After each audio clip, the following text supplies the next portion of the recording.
Welcome to the Slop Farm. Enjoy the video. You start by picking a single strong photo and preparing non-destructive layers.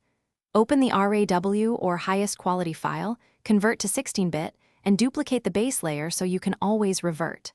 Once done, set your color profile to sRGB and select a 3, 2 or 16, 9 crop that frames the subject like a painted scene. Make sure to simplify the background with quick masking. This creates the large, readable shapes that give the Ghibli look its cinematic clarity. You now sculpt light and color to match that nostalgic, hand-painted vibe. Start with selective color. Lift midtones toward warm oranges while nudging shadows slightly blue. This duality creates depth. Once done, paint large, soft highlights on a low-opacity layer and blur to mimic brushed light. Make sure to protect skin tones and eye detail by masking contrast adjustments. Ghibli characters keep clear features.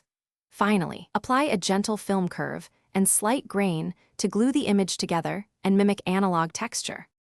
You finish by applying painterly strokes and compositional accents to sell the style.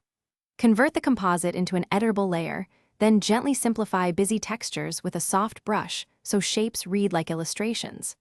Once done, paint in subtle foliage or sky gradients with custom brushes to add that whimsical depth.